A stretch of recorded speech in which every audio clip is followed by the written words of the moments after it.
আপনি কি জানেন মশা কেন সবসময় কানের কাছে এসে ভ্যানভ্যানায় অথবা শব্দ করে, অথবা মশা কেন একা আসে, মশা কামড় দিলে কেন ব্যথা করে?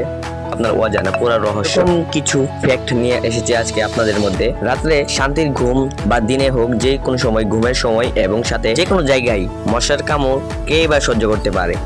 কোটি কোটি মশার দরকার নেই, একটি মশাই যথেষ্ট একজন মানুষকে মারার জন্য। ডেঙ্গু বহনকারী, ম্যালেরিয়া বহনকারী মশা। মশা কি নিজেই সত্যিই ডাকতে পারে, নাকি আছে এর পেছনে অন্য কোনো রহস্য? এসব প্রশ্নের উত্তর খুঁজতেই আবার আসবে শীতকালে মশার কামড়ে ডেঙ্গু ও ম্যালেরিয়ার মতো বিপজ্জনক রোগে আক্রান্ত হয় মানুষ।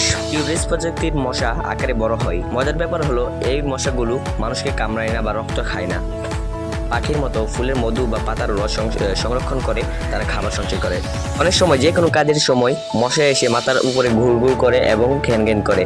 বিজ্ঞানীরা বলছেন, যেসব মশা মাথার উপরে ঘুরঘুর করে অথবা ভ্যানভ্যান করে, অ্যান্টেনার সাহায্যে আওয়াজ করে, যেটাকে বলি আমরা, তো ওইসব মশা মানুষকে কামড়ায় না। এটা কি সত্যিই বাস্তব? মানুষের শরীর থেকে বের হওয়া কার্বন ডাইঅক্সাইডের প্রতি আকৃষ্ট হয় এই মশাগুলো, যার কারণে মানুষের শরীরে গিয়ে বসে এবং রক্ত পান করে। মূলত মশারা জানতে পারে এটা কার্বন ডাইঅক্সাইড পরিমাণ মানুষের শরীরের টেম্পারেচার সম্পর্কে এবং ঘামের গন্ধ থেকে।